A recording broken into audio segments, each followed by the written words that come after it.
الحمد لله كما هو أهله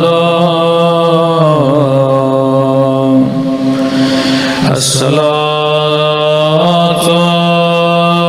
والسلام على سيد المرسلين وخاتم النبيين أبي القائن الطاهرين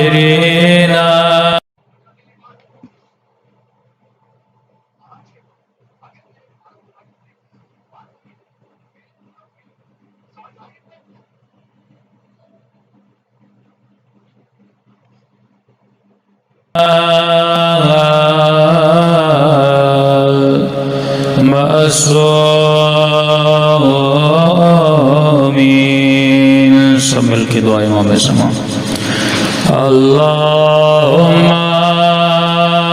كل نبيك الحجة بالحسن صلواتك عليه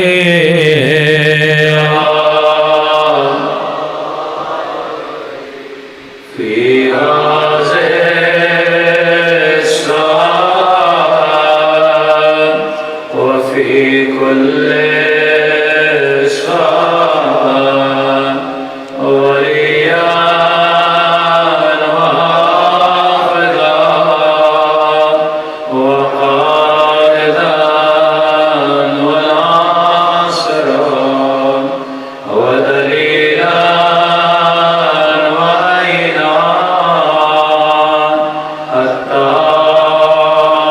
تسكنه أرضك طوعا وتمتعه فيها طويلا برحمتك يا أرحم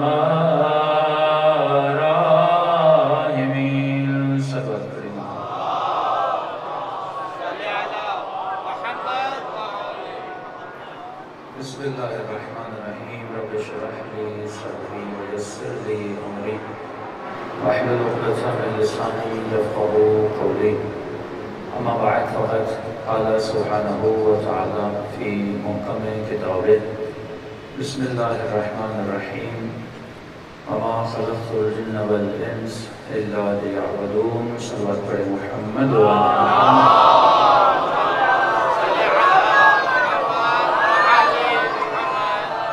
دعا ہے پروردگار عالم ہم سب کی عبادتوں کو اپنی بارگاہ میں قبول فرمائے اور جس مقصد زندگی کی خاطر فرش اللہ پہ جمع ہوئے خدا ان مقاصد میں ہم سب کو کامیابی نصیب فرما دے. معصومین فرماتے ہیں کہ انسان زندگی میں جو بھی کرے اس کا ایک ہدف اس کا ایک مقصد ہونا چاہیے.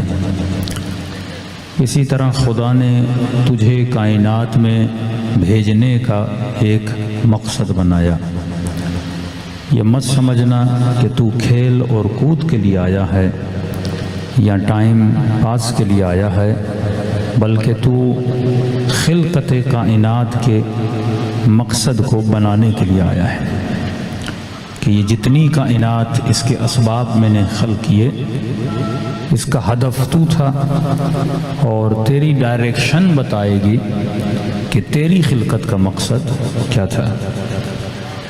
دنیا کی چھوٹی سی چھوٹی چیز یہ موبائل بھی ہے، بنانے والا سوچتا ہے کہ اس کا مقصد کیا ہے، کس مقصد کے لیے اس کو استعمال کیا جائے گا.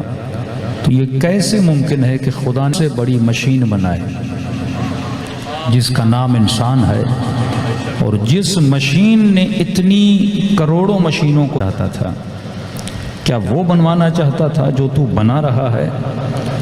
اور انسان جو بھی بناتا ہے کیوں بناتا ہے؟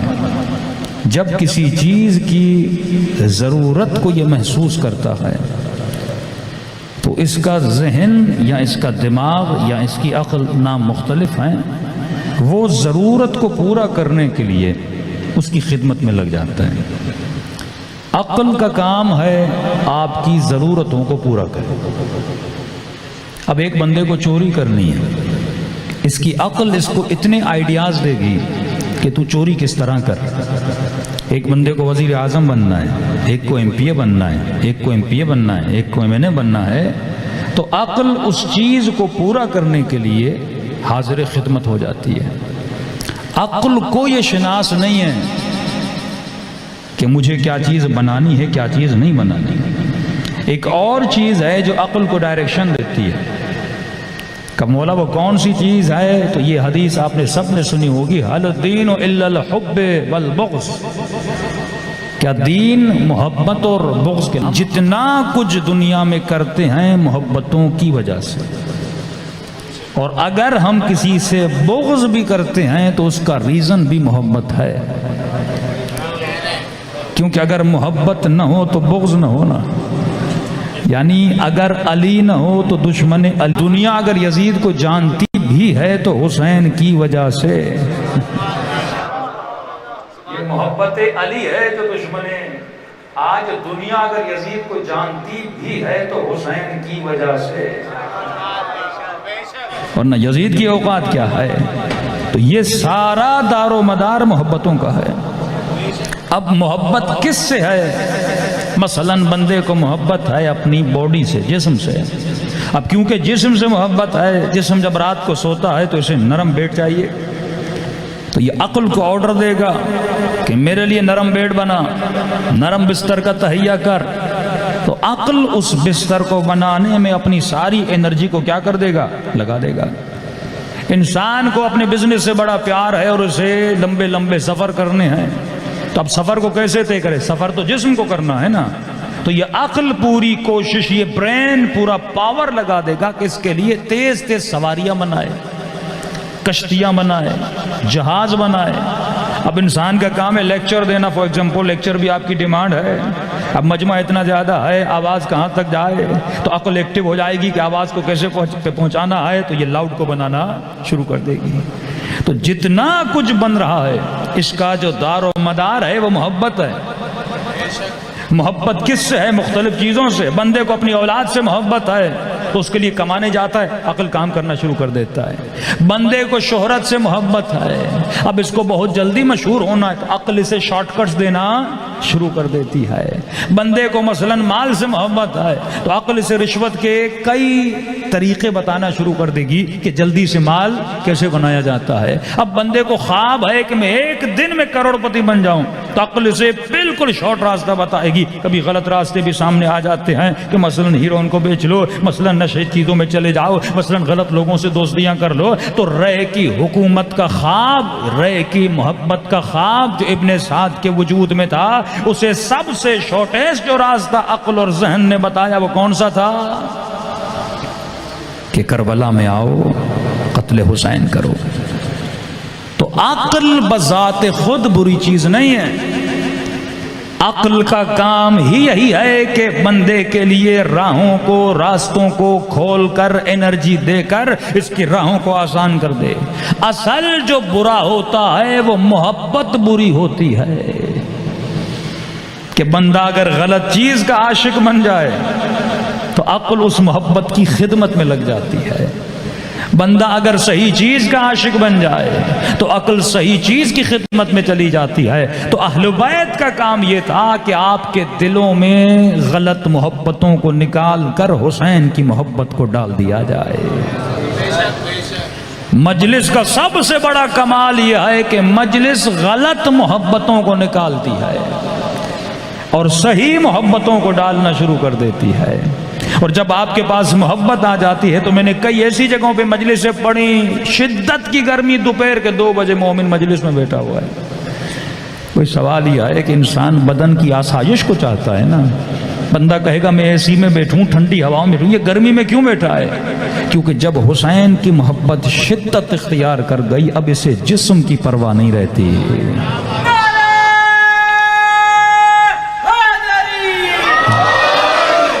تو بذات خود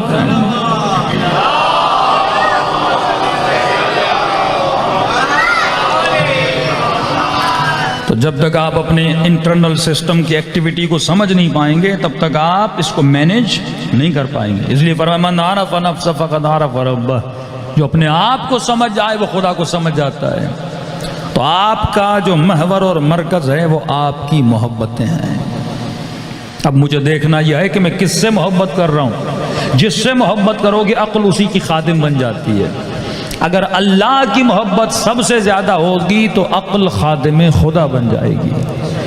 اگر اہل بیت کی محبت سب سے زیادہ ہوگی تو عقلیں حور بن جاتی ہیں، عقلیں سلمان فارسی بن جاتی ہیں، عقلیں میثم تمار بن جاتی ہیں، عقلیں حبیب ابن مظاہر بن جاتی ہیں. کیونکہ جب محبتوں کی ڈائریکشن صحیح ہو تو معصومین اور انبیاء کا کام یہ تھا، اور ان کے چاہنے والوں کا کام بھی ہونا چاہیے، اور مجلسوں کی ڈائریکشن بھی ہونی چاہیے، اور عزاداروں کا کام بھی ہونا چاہیے کہ جتنی کائنات کی محبتیں ہیں اگر میں ان کا محور اور مرکز بناؤں تو مرکز یا خدا ہونا چاہیے یا محمد ہونا چاہیے یا آل محمد ہونے چاہیے. اسی محوریت میں سب کچھ کروں. تبھی فرمایا کہ جب نماز پڑھو تو نیت کیا کرو؟ قربتاً اللہ. محور اور مرکز پروردگار عالم ہونا چاہیے. یہ نماز اللہ کی راہ میں. روزی جب کمانے جاؤ اولاد کی محبت میں نہیں جایا کرو، اللہ کی محبت میں جایا کرو. رزق کمانے جاؤ اس نیت سے. چھٹے امام جعفر صادق علیہ السلام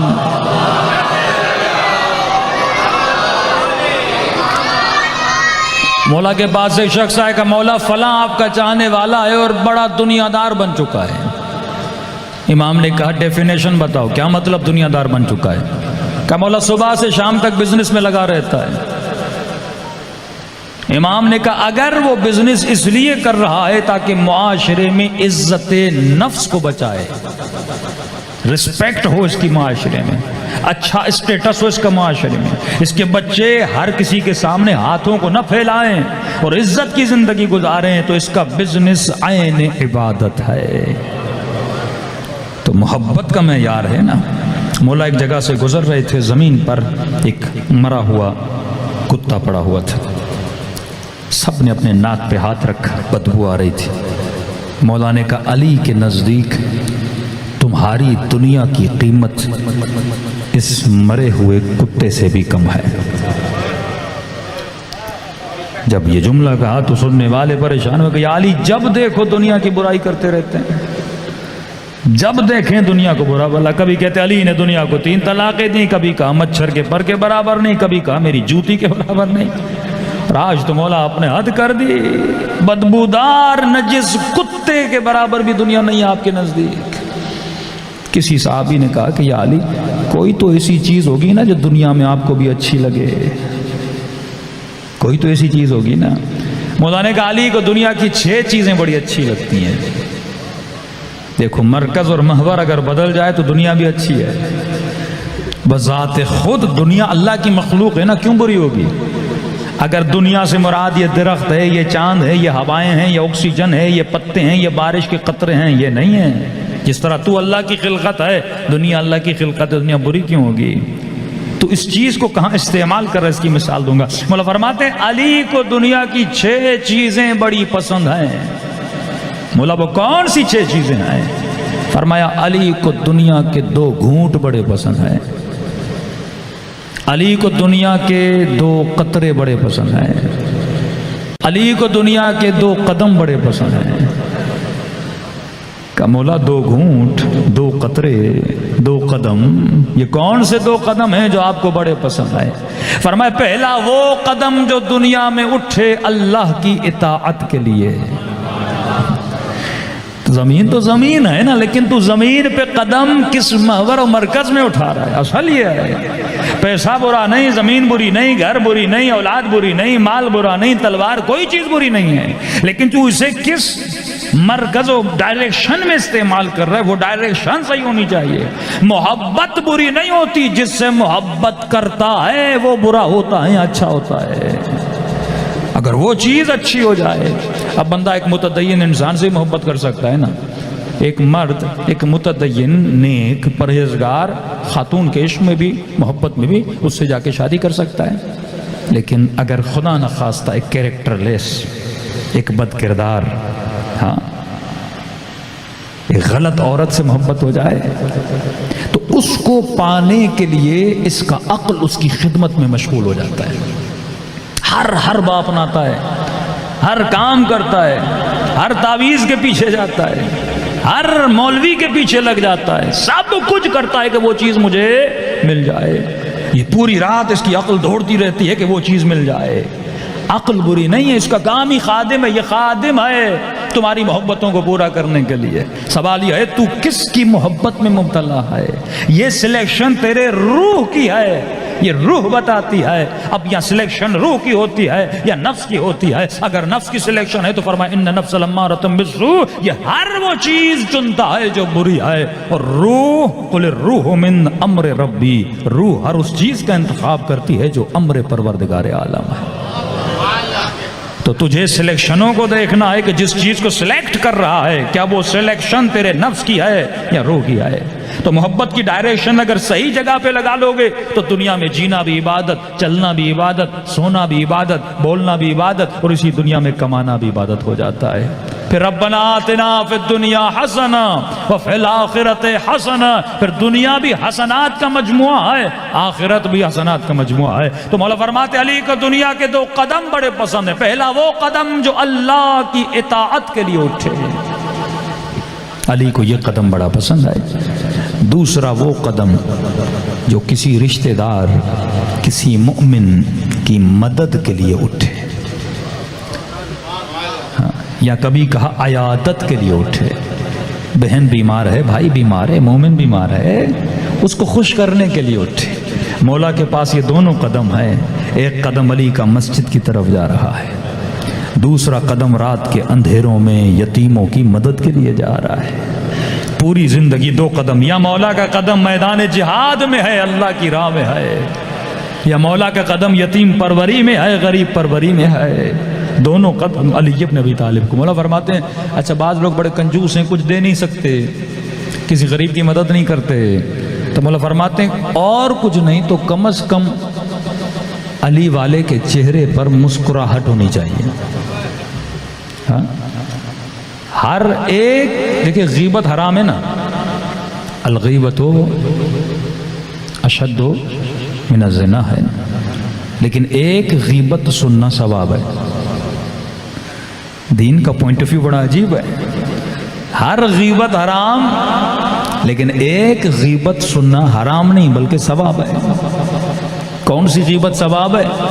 جس بندے کے ساتھ ظلم ہوا ہے، جس کا حق لوگوں نے کھایا ہے، مثلا اس کا بھائی اس کو دھوکہ دے کے ساری ملکیت ساری جائیداد اس نے اپنے نام پہ کرا لی، اس بیچارے کو لوٹ موٹ کے کسی مومن نے، نہ برائے نام اگر کوئی مومن ہو، لوٹ کے سب کچھ اس کا لے جائے، اب یہ آپ کے پاس آئے کہ بھائی میرے پاس 25 لاکھ تھے، فلاں بندے نے جھوٹی کے سائن کروا کے، ہاں دھوکہ دہی کر کے میرے پیسے اس نے میرے اکاؤنٹ سے نکال دیا۔ اب آپ یہاں بولو غیبت نہیں کرنی، نہیں، اس کا درد سنو تاکہ اس کا من ہلکا ہو جائے۔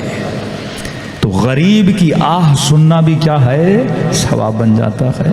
تو ایک قدم وہ جو کسی کی مدد کے لیے اٹھے، دوسرا قدم وہ جو اللہ کی اطاعت کے لیے اٹھے۔ مولا فرماتے کسی کو کچھ دے نہیں سکتے نا تو کم از کم اپنے چہرے پہ مسکراہٹ رکھو تاکہ تیری مسکراہٹ سے کسی بندے کا دل کیا ہو جائے؟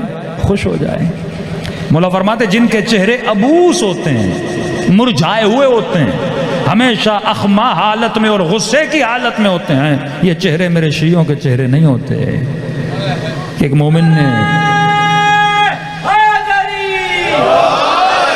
مولا فرماتے ہیں شوہر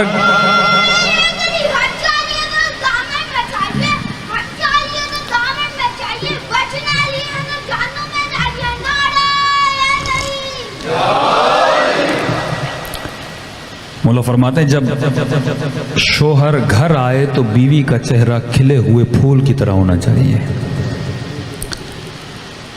تاکہ اس کے چہرے کو دیکھ کر اس کی ساری پریشانیاں دور ہو جائیں۔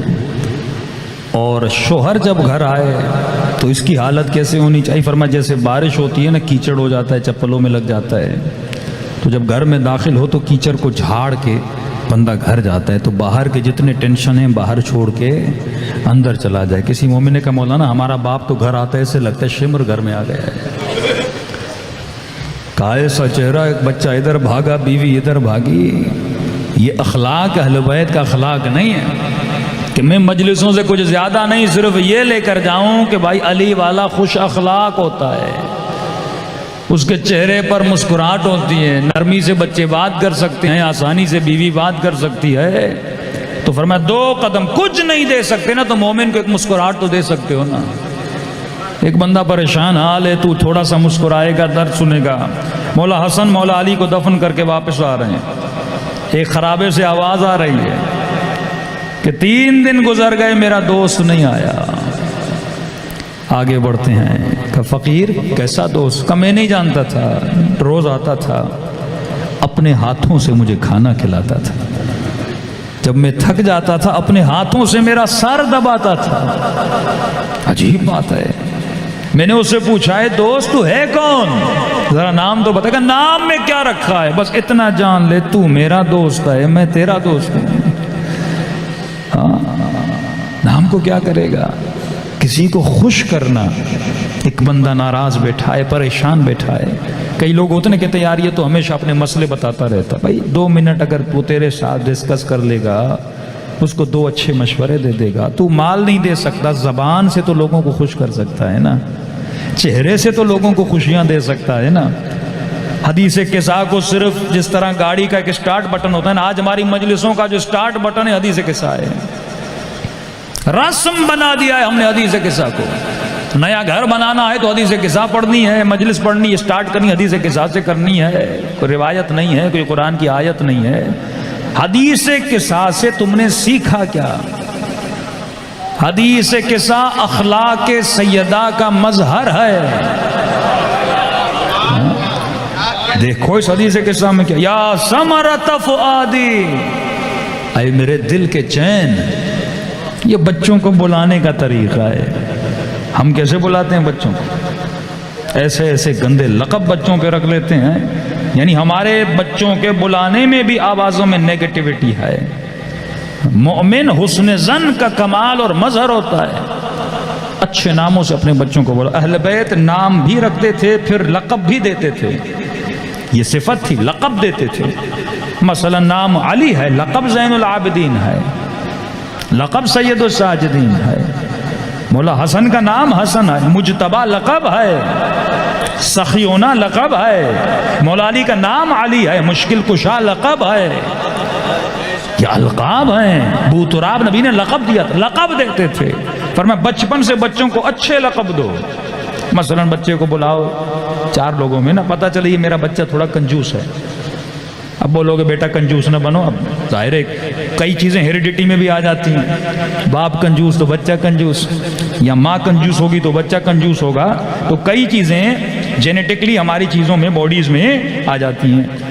اب تو پہلے سے سمجھ لو اگر بچہ کنجوس ہے تو اس کی عادتوں کو نوٹ کرنا شروع کر دو، اس میں کون سی عادت ہے، لالچی ہے، کنجوس ہے، زیادہ غصے والا ہے، بے ادبی کرتا ہے، زیادہ لڑتا ہے، لڑاکو ہے، تو عادتوں کو جب اب اس کے بالکل اپوزٹ جو اچھی عادتیں ہیں اس کے القاب بچوں کو دینا شروع کر دو۔ مثلا 4 رشتہ دار آ جائے، ماموں آ جائے، چاچو آ جائے، خالہ آ جائے، پھپھو آ جائے، تو بولو کہ بھائی میرے سارے بچے اچھے ہیں لیکن یہ میرا بچہ بڑا سخی ہے کنجوس لیکن بولو سخی ہے۔ پھر دوستوں کے سامنے بولو، پھر دوستوں کے سامنے بولو یہ میرا بچہ بڑا سخی ہے۔ بھائی ٹائمنگ ہوتی ہے بھائی نعرے کی، صلوات پڑھے محمد و آل محمد۔ تو لوگوں کے سامنے بولے یہ میرا بچہ بڑا سخی ہے۔ اب جتنا وہ جو سنتا جائے گا اس کے اندر سخاوت آتی جائے گی۔ ایک مومن نے شکایت کی مولانا میری بیوی بڑی بد اخلاق ہے، کوئی وظیفہ دیجئے۔ میں نے کہا بس ایک کام کر دے، یہ سمجھو سیرت اہل بیت کا وظیفہ ہے، آج کے بعد مجھے بولا ہے بد اخلاق ہے کسی کو بولنا نہیں۔ ایک تو یہ، دوسرا جتنے بھی رشتہ دار آئے نا سب کے سامنے بولو میری بیوی بڑی با اخلاق ہے۔ میں نے کہا 1 ہفتہ 10 دن یہ کر کے دیکھو پھر نتیجہ آ جائے گا. میں نے کہا بہن کے سامنے بولو نہیں میری بیوی کا اخلاق بڑا اعلیٰ ہے. اور سیریس ہو کے بولو، ایسا نہ لگے تو مذاق کر رہا ہے. سیریس ہو کے بولو کہ میری بیوی بڑی با اخلاق ہے. میں نے کہا 15 دن کر کے دیکھو کہ مولانا واقعی میں اس کا بڑا اثر تھا. جب میں نے بولا وہ خود سنے گی، ہر جگہ مجھے بول رہا ہے یہ بڑی با اخلاق ہے، تو وہ خود با اخلاق بن جاتی ہے. تو اپنی باڈی سے جو اثرات دکھاتا ہے لوگوں کو اس پہ اوپر کیا ہوتے ہیں؟ اثرات ہوتے ہیں. تو مولا فرماتے ہیں علی کو دنیا میں 2 قدم بڑے پسند ہیں. ایک قدم وہ جو اللہ کی طاعت کے لیے اٹھے، دوسرا قدم وہ جو کسی مومن کی مدد یا عیادت کے لیے اٹھے. علی کو دنیا کے 2 قطرے بڑے پسند ہیں. فرما ایک قطرہ وہ جو راہ خدا میں شہید کے خون کا قطرہ ہے جو زمین پر بہتا ہے. یہ قطرہ اہل بیت کو بڑا پسند ہے، اور اہل بیت کے ہر فرد کا یہ قطرہ زمین الہی پہ بہا ہے. یہ قطرہ بارش کے قطروں سے زیادہ زرخیز ہے. یہ ہدایت کی زمینوں کے پودوں کو جان دیتا ہے. یہ روح ہدایت کا قطرہ ہے. ایک وہ شہید کا قطرہ جو راہ خدا میں زمین پر بہتا ہے، علی کو یہ قطرہ بڑا پسند ہے. دوسرا وہ قطرہ جو رات کے اندھیروں میں اپنے گناہوں کی وجہ سے نماز تہجد میں بہتا ہے. مولا کو یہ بڑا پسند ہے. ہور بنا ان 2 قطروں کی وجہ سے. لیکن یاد رکھنا ایک قطرہ دوسرے قطرے کا پیش خیمہ ہے، مقدمہ ہے. جب تک وہ توبہ کا قطرہ نہیں بہتا تب تک شہادت کا قطرہ نہیں ملتا. یہ بڑا اہم ہے. کئی لوگ اندر سے باہر سے برے ہوتے ہیں پر اندر سے بڑے اچھے ہوتے ہیں. اندر بڑی انرجی ہوتی ہے. یہ مجلسیں چنگاری کا کام کرتی ہیں. ایک چنگاری لگے بندے کو، بندہ ہور بن جاتا ہے. فرماتے صدیوں کا سفر بندے کا راتوں میں طے ہو جاتا ہے. اگر اندر میں پوٹینشل ہو، اہل بیت یہ نہیں کہ اگر آپ کے اندر پوٹینشل ہوگا، دنیا کے زندگی کے کسی نہ کسی موڑ پہ اہل بیت تجھے اپنے دروازے پہ لا کے کھڑا کر دیں گے. اللہ غری کے رحمت کرے شہید چمران کو. حزب اللہ لبنان کے فاؤنڈر ہیں شہید چمران. امریکہ کے پڑھنے والے، شادی وہاں سے کی، بچے وہیں، سب کو چھوڑ کر ایران آئے خدمت انقلاب میں، خدمت دین میں. ایران کے کردستان کو بچایا. لبنان، حزب اللہ لبنان کی تنظیم سازی کی، اسرائیل کا مقابلہ کیا. ایک پڑھا لکھا شخص، لیکن اس نے اپنی زندگی اور اپنا خون اور اپنے قدم کس کے لیے اٹھائے؟ اسی راہ میں اٹھائے جو راہ علی بن ابی طالب کو بڑی پسند تھی. مشہد کے شہر میں آئے. اب دیندار آدمی کا یہ کام نہیں کہ صرف دیندار لوگوں کا حلقہ بنائے. ایک تو ہمارا یہ مسئلہ ہے کہ مجلس کرواتے ہیں مثلا ہمارے دیندار طبقے اور سارے دیندار لوگ بیٹھے ہوتے ہیں. بھائی دیندار کو دین کیا سکھانا؟ 4 وہ لوگ بھی لاؤ نا اپنے مجمع میں جو دین سے دور ہیں.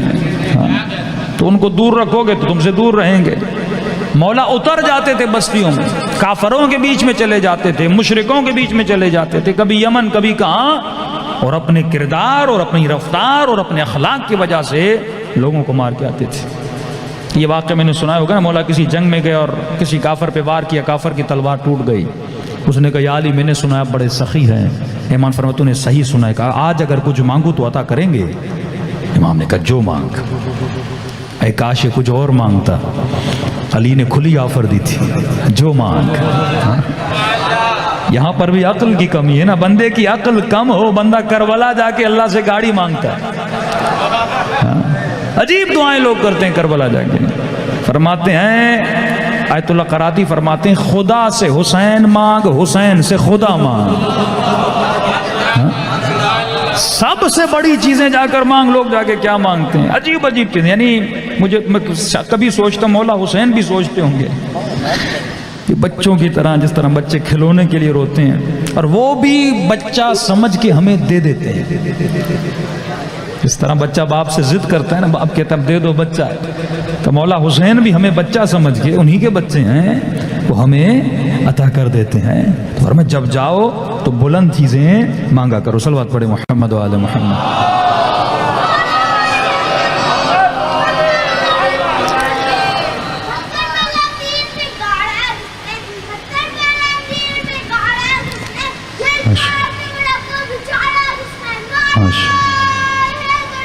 یا اللہم صلی علی محمد وآل محمد وعجل فرجہم. تو مولا نے کہا مانگ آج جو تجھے علی سے مانگنا ہے. اے کاش کچھ اور مانگتا. اس نے کہا یا علی اپنی تلوار مجھے دو. اب میدان جنگ اور تلوار کوئی مانگے کون دیتا ہے؟ مولا نے کہا ٹھیک ہے یہ لے تلوار. اب جیسے اس نے مولا کی تلوار اٹھائی تو اس کے تیور بدلے.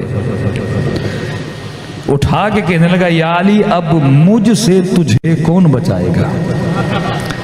مولا کے تو ہاتھ میں تلوار تھی نہیں، اس کے ہاتھ میں تلوار تھی. کہ یا علی اب مجھ سے تجھے کون بچائے گا؟ امام نے کہا تو یہ سمجھ رہا تھا علی تلوار کے بھروسے پہ لڑ رہا ہے. کہا تو یہ سمجھ رہا ہے کہ علی تلوار کے بھروسے پہ. علی تلواروں کے بھروسے پہ نہیں لڑتا، اپنے خدا کے بھروسے پہ لڑتا ہے.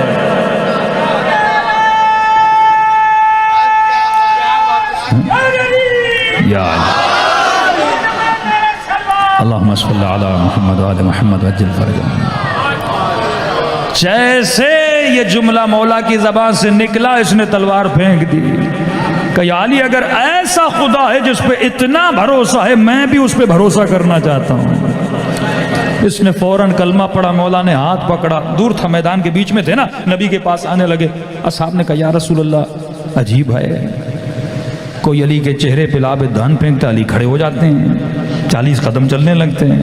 آج اس کافر کو مارنے گئے، اس کی تلوار بھی گری ہے. دور سے دیکھ رہے ہیں، اپنی تلوار دی ہے اور پھر اس کو اپنے ساتھ لے کر آ رہے ہیں. یا رسول علی اس کو مارتا کیوں نہیں؟ کہ یہی تو تم میں اور علی میں فرق ہے. تو کافروں کو مارتا ہے، علی ان کے کفر کو مار کے آ جاتا ہے.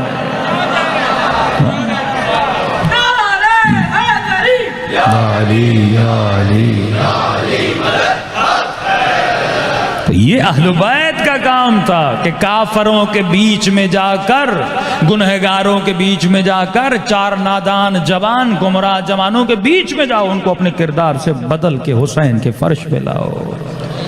4 نمازی اگر آ جائیں تو کمال ہی نہیں. نمازی تو پہلے سے نمازی ہے. تو بے نمازیوں کو نمازی بنا. تو اس مکتب سے جو لوگ تھوڑا بہت دور ہیں ان کو مکتب کے قریب لے جا. یہ کمال تھا شہید چمران کا. جہاں جاتے تھے لوگوں کو اپنا بنا دیتے تھے. مشہد کی گلیوں سے گزرے، ایک جوان وہاں سے جا رہا تھا، قداور تنومند. شہید نے کہا یہ کون ہے؟ کہا کہ شہید چمران یہ بڑا بد اخلاق ہے، بڑا بدتمیز ہے، ہر کسی سے لڑتا ہے، 2 جملے کا وہ لڑ پڑتا ہے. اور اس کی گلی میں گویا یہ گلی کا مشہور گنڈا ہے سمجھیں. تو شہید چمران نے کہا مجھے اس سے ملنا ہے.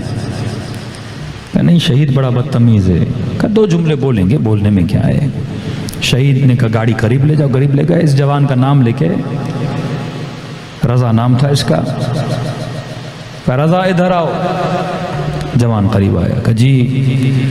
کہا کہ میں چمران ہوں. کہ آپ کا نام سنا ہوا ہے. کہ سنا ہے کہ تو گلی میں بڑی گنڈا گردی کرتا ہے، جوانوں کو بڑا مارتا ہے، یہ پوری گلی کے جوان تجھ سے بڑے ڈرتے ہیں. انہوں نے کہا ڈرتے ہیں، یہاں غلطیاں کرتے ہیں تو لہٰذا میں مارتا بھی ہوں، کبھی بدتمیزی کرتے ہیں تو خوب جھاڑتا بھی ہوں. تو اس نے کہا تو مزاجن لگتا ہے بڑا غیرت مند ہے. کہاں جوان ہوں، غیرت مند ہوں، اور غیرت مرد کو زیب دیتی ہے. تو کہا غیرت اپنے محلے کی گلیوں میں کیوں دکھا رہا ہے؟ اگر غیرت دکھانی ہے تو آپ میدان جنگ میں. غیروں نے بارڈر پہ حملہ کیا ہے، اگر ملک میں آ گئے تو ناموس بھی خطرے میں، جان بھی خطرے میں، لوگوں کا مال بھی خطرے میں. کہ میں کب کا آنا چاہتا ہوں، میں جنگ سے نہیں ڈرتا، میں مرنے سے نہیں ڈرتا، لیکن یہ جو آپ کے بسیجی وسیجی ہے نا، کہتے ہیں اس کو ہم نہیں لے کر جائیں گے. کہتے تو نمازی نہیں ہے، تو گالیاں دیتا ہے. شہید نے کہا میں تجھے لے کر جاتا ہوں. کہ یہ نہیں مانیں گے. کہ بھائی میں کہہ رہا ہوں چل. اس نے سامان اٹھائے، شہید چمران کے ساتھ بیٹھ گیا. جبہے میں آیا، خط اول میں جہاں پہ جنگ کی جاتی ہے، بڑا لڑا یہ جوان. شہید چمران کہتے ہیں ایک دن جھگڑے کی آواز شروع ہو گئی. جیسے میں اپنے سنگر سے باہر نکلا، میں نے دیکھا 4-5 سپاہی اور خوب ان کو گالیوں سے جھاڑ رہی ہے. میں غریب کا کیا ہوا ہے، بس اس کی نگاہ میرے اوپر پڑنی تھی. جو اس کے منہ میں گالیاں آتی تھی مجھے بھی سنا دی کہ یہ کہاں لے کر آئے ہو مجھے. تمیز نہیں ہے تم لوگوں میں؟ میں نے کہا غصے میں کیوں ہو؟ کہ چمران اتنے دن ہو گئے ان سے ایک سگریٹ مانگ رہا ہوں، کوئی دینے کو تیار نہیں۔ تو شارٹ ٹیمپر تھا۔ شہید چمران نے کہا جلدی ایک سگریٹ، اس کے لیے پوری ڈبی لاؤ۔ پوری سگریٹ کی ڈبی دی کہ اب بیٹھ کے پیو سکون سے، آرام سے۔ اس نے سگریٹ بھی، شہید چمران چلے گئے۔ 3-4 گھنٹوں کے بعد شہید چمران سے آ کے ملا۔ اس کے دماغ میں ایک چیز گھوم رہی تھی۔ کہا چمران اجازت ہے اندر آ سکتا ہوں؟ کہا آ جاؤ بیٹھو۔ کہا ایک تو معذرت، میں نے آپ کو بہت گالیاں سنائی ہیں، غصے میں تھا، لیکن ایک بات سمجھ نہیں آئی، اگر اتنی گالیاں مجھے کوئی دیتا اور جو طاقت ابھی آپ کے پاس ہے میں تو اسے نہیں چھوڑتا۔ آپ سپہ سالار ہیں یہاں کے، وہ آپ کو بول رہے تھے شہید چمران آپ کو گالیاں دے رہا ہے، بولیں اس کو ہم ابھی مار دیں، لیکن آپ نے سب کو روک لیا اور چپ کر کے میری سب گالیاں سنی، آپ نے جواب میں ایک بھی گالی نہیں دی۔ شہید چمران نے کہا بیٹھ جا، بیٹھ گیا۔ کہا دیکھ ایک ہے جس کے ساتھ میں نے بڑی برائیاں کی ہیں، لیکن اس نے آج تک میرے ساتھ کوئی برائی نہیں کی۔ تو میں نے کہا جب اس نے میرے ساتھ ایسا کیا ہے تو میں بھی کسی کے ساتھ ایسا کروں، دیکھوں ایسا کرنے کا مزہ کیا ہوتا ہے۔ تو کہا شہید کون ہے جس کے ساتھ آپ نے اتنی برائیاں کی اور اس نے آپ کے ساتھ ایک بھی برائی نہیں کی؟ کہا وہ تیرے پاس بھی ہے۔ کہا کون ہے؟ کہا وہ تیرا اور میرا خدا ہے۔ جب سے بالغ ہوئے ہیں ہم نے اس کے ساتھ برائیاں کی ہیں، اس کے دربار میں بے احترامیاں کی ہیں، اس کی شریعت کی دھجیاں اڑائی ہیں، لیکن وہ سب کچھ دیکھتے ہوئے نہ ہمارا چہرہ مس کرتا ہے، نہ حسین کی مجلس میں آنے سے روکتا ہے، پھر بھی بلاتا ہے فرش عذاب پہ، پھر بھی بلاتا ہے مجلس حسین میں، کبھی کربلا بلاتا ہے۔ شہید چمران کہتے ہیں یہ جملہ گویا وہ چنگاری تھی جس طرح حسین کے جملے نے ہر کے اندر ایک چنگاری لگائی تھی نا۔ چپ کر کے چلا گیا۔ رات ہوئی، مصلی پہ بیٹھا، پوری رات اس نے نماز پڑھی۔ اس کے گریے کی آوازیں میدان جنگ کا ہر سپاہی سن رہا تھا۔ نماز تہجد میں ہاتھ کو بلند کر کے الہی العاف الہی العاف کی صدائیں دے رہا تھا کہ خدا ہاں میں نے اتنی برائیاں کی، میں نے تو سوچا بھی نہیں تھا، لیکن تو نے اتنی اچھائی کی کہ مجھے شہداء کے بیچ میں لا کے کھڑا کر دیا ہے، اس قابل بنایا کہ تو نے مجھے مدافع وطن بنایا ہے۔ کہتے آخری سجدے میں صبح کی نماز میں روک کے کہہ رہتا ہے خدا جب اس بندے نے اتنی برائیاں کی، اچھائی کی ہے، تو میرے جسم کو پاک بنا دے، بس میری ایک خواہش ہے خدا جب مجھے شہید کرے تو میرے جسم کا ایک ٹکڑا بھی کسی کو نہ ملے، کیونکہ پوری زندگی اس جسم نے تیری نافرمانی کی ہے، اور جتنا جلدی ہو سکے خدایا مجھے شہادت دے دے، اب یہ دنیا مجھے اچھی نہیں لگتی۔ شہید چمران کہتے ہیں صبح کی نماز پڑھ کے کھڑا ہی ہوا تھا، ایک میزائل آیا، جہاں پہ یہ کھڑا تھا وہیں پہ اسے لگا اور اس کے جسم کا ہمیں ایک ٹکڑا بھی نہیں ملا۔ جس شہادت کے لیے لوگ تمنائیں کرتے تھے، اللہ نے ایک رات میں توبہ قبول کی اور صبح کو زمین پر اس کے خون کے قطرات کو بہا دیا۔ تو علی کو 2 قطرے پسند ہیں، ایک قطرہ جو راہ خدا میں خون شہید کا بہتا ہے، دوسرا قطرہ جو توبہ کے لیے انسان کی آنکھوں سے بہتا ہے۔ آخری علی کو 2 گھونٹ بڑے پسند ہیں، فرمایا ایک وہ گھونٹ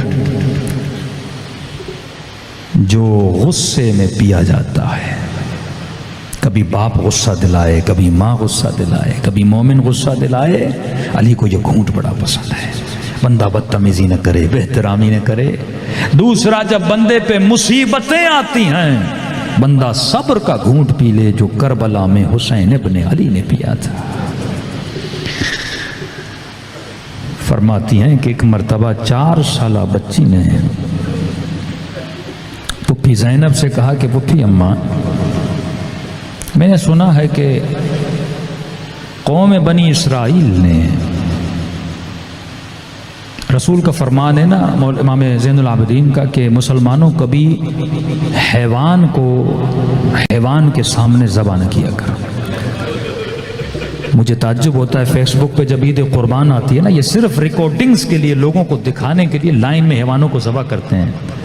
یہ شیعوں کا کام نہیں ہے. مولا زین العابدین نے منع کیا. اذیت ہوتی ہے اہل بیت کو کہ آپ ایک حیوان کو بھی حیوان کے سامنے ذبح کرو. دوسرے کرتے کریں، لیکن حسین کے ماننے والے یہ نہ کیا کرے. اگر غم سیدہ زینب بھی دل میں ہے نا، کہ امام سجاد فرماتے ہیں کہ بہن کے سامنے بھائی کو ذبح کیا جا رہا تھا، کبھی حیوان کو بھی حیوان کے سامنے ذبح نہ کر. 4 سالہ بچی کہتی ہے کہ پھپھی اماں، میں نے سنا ہے کہ ناقہ صالح کی ایک بچہ تھا، اس کے سامنے اس کی ماں کو ذبح کیا گیا تھا. پھپھی اماں ایسا ہے؟ کہاں سکینہ، ایسا ہی ہے. کہ پھپھی اماں پھر میں نے سنا ہے کہ وہ جو ناقہ صالح کی اونٹنی کا جو بچہ تھا وہ پہاڑ کے اوپر گیا تھا اور اس نے اللہ سے شکایت کی تھی اور قوم کو بددعا کی تھی. اللہ نے قوم پہ عذاب نازل کیا تھا. پھپھی اماں میں سچ ہے؟ کہاں سچ ہے؟ کہ پھپھی اماں وہ اونٹنی تھی. یہاں حجت خدا ہے، میرا بابا حسین ہے، اس نے مرتے ہوئے دیکھا. پھپھی اماں میں نے بھی اپنے بابا کی کٹی ہوئی گردن دیکھی کہ اب میں بلندی پہ جا کے اگر بددعا دوں گی خدا ان پہ عذاب نازل کرے گا. کہاں سکینہ، تیری دعا بھی رد نہیں ہوگی. یہ بچی فوراً اٹھتی ہے، دعا کے لیے ہاتھوں کو بلند کرتی ہے. یا بی بی زینب کی آواز آتی ہے، سکینہ ہم بددعا دینے کے لیے نہیں آئے، یہ فیصلہ ہم خدا پہ چھوڑ دیتے ہیں. واللہ سیدہ زینب بددعا دیتی، بددعا نہیں لگتی. لیکن اتنے کریم ہیں، میں سوچ رہا ہوں کرم اہل بیت پہ کئی مجالس پڑھی جائیں تاکہ لوگ سمجھیں کہ اہل بیت کتنے کریم تھے. خیمے میں آئے، فرمایا بہن زینب وہ کرتا دو جو سب سے پرانا ہو. بہن نے نکالا، خنجر نکال کے کرتے کو پھاڑا. پھر کہا بہن زینب وہ کرتا دو جو پیلے رنگ کا ہے. نیا کرتا تھا، حسین نے پہنا. بی بی نے کہا کہ حسین بھیا پرانا پہنا، بتایا اس لیے پہن رہا ہوں کوئی اتارے نہ، میرے بدن پہ کوئی قمیص رہ جائے. پھر یہ نیا کرتا کیوں پہن رہے ہو؟ واللہ اتنے کریم، اتنے سخی. فرمایا بہن زینب میں نہیں چاہتا جو کرتا لوٹنے آئے وہ خالی ہاتھ جائے. پھٹا ہوا کرتا اس کے کسی کام کا نہیں ہوگا. لیکن مقتل کے جملے لکھتے ہیں امام زمانہ زیارت ناہیہ میں، فرماتے میرا سلام ہو اس بدن پہ جس پہ ظالموں نے وہ کرتا بھی نہیں چھوڑا تھا، جسے حسین نے بڑی امیدوں سے پہنا تھا. السلام علی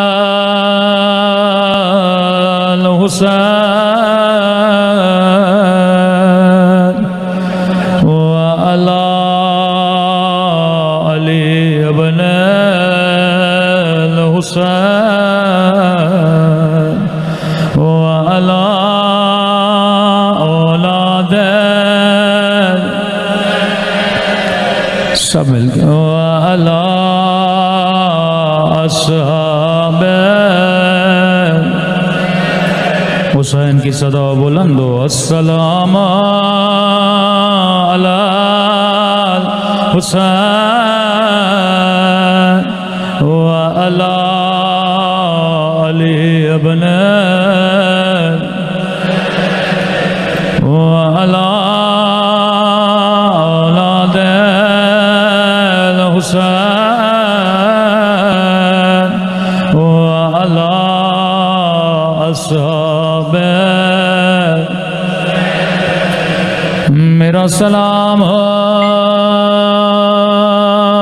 زینب زینب کی لٹی ہوئی چادر پہ میرا سلام ان زخمی ہونٹوں پہ جن پہ ظالم چھڑی مار رہا تھا.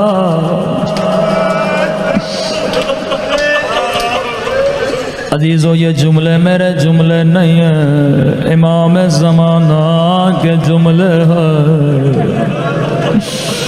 رسول خدا کا حکم ہے مسلمانوں، کبھی حیوان کو بھی منہ پہ نہ مارا کرو. امام زمانہ فرماتے ہیں میرا سلام ان زخمی رخساروں پہ وہ جن کا رنگ بدلتا رہا، کبھی شمر کے تماچوں نے رنگ نیلا کیا، کبھی ظالم کے تماچوں نے رنگ کالا کیا تھا. اللہ کسی بچے کو بچپن میں یتیم نہ بنائے. یتیمی بڑی مشکل ہوتی ہے. تاریخ میں چند بچے ہیں جنہوں نے بچپن میں یتیمی کا داغ دیکھا ہے. ایک سکینہ جو بابا کے بعد بچی نے بڑے تماچے کھائے تھے، لیکن ذرا یتیمی کا فرق دیکھنا.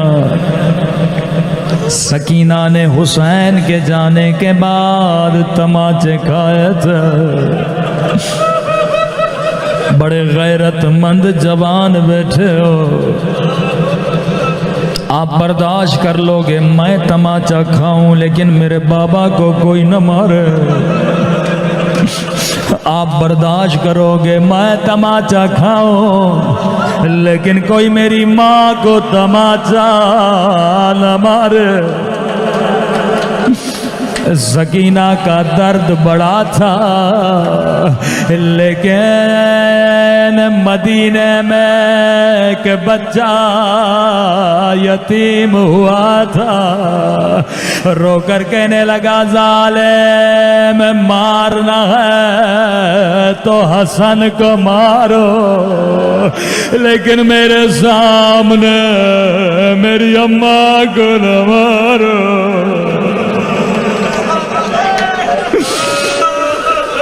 ایک ذاکر کے خواب میں آئے، فرمایا ذاکر تو حسن کے اصلی مصائب کیوں نہیں پڑھتا؟ کہ مولا میں آپ کے سارے مصائب پڑھتا ہوں. مولا میں نے یہ پڑھا مرد شادی کے بعد اس کی ہمدرد، اس کی ہمسفر، اس کی بیوی ہوتی ہے. وہ جب بھی تھکا ٹوٹا گھر آتا ہے، اپنی مشکلیں اپنی بیوی کو بتاتا ہے. اس کا واحد سہارا اس کی زوجہ ہوتی ہے. لیکن میرا مولا حسن اتنا مظلوم تھا کہ گھر والے نے زہر دیا تھا، اپنی بیوی دشمن تھے. کہاں مومن یہ میری مصیبت ہے، لیکن میری اصل مصیبت نہیں ہے. کہ مولا میں شیعوں کو بتاتا ہوں تاریخ میں بڑے زہر ملے، لیکن جیسا حسن کو ملا کسی کو نہ ملا. کہ جگر کے سارے ٹکڑے باہر آ گئے. کہ یہ بھی میری مصیبت ہے لیکن اصل مصیبت نہیں ہے کہ مولا میں پڑھتا ہوں تاریخ کا واحد جنازہ ہے. ارے جتنے جنازے جاتے ہیں کوئی جنازہ واپس نہیں آتا لیکن یہ واحد جنازہ ہے جو گھر میں واپس آیا تھا. زینب رو کے کہنے لگی حسن میں نے سفید کفن پہنایا تھا اور کفن کو خون میں کس نے رنگ کیا تھا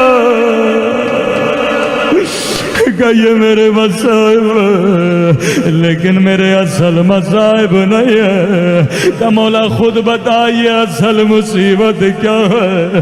رو کر کہنے لگے میری اصل مصیبت مدینے میں ہے, مدینے کی گلی میں ہے. میں چھوٹا تھا ایک ظالم نے میری اماں کو دمادہ مارا تھا. میں فریاد کر رہا تھا کوئی آئے اور میری اماں کو بچائے. ماتم حسین. عزاداری پوائنٹ سی پی کے لیٹسٹ ویڈیوز کے بارے میں جاننے کے لیے ہمارے چینل کو سبسکرائب کریں اور بیل آئیکن کو پریس کریں. شکریہ.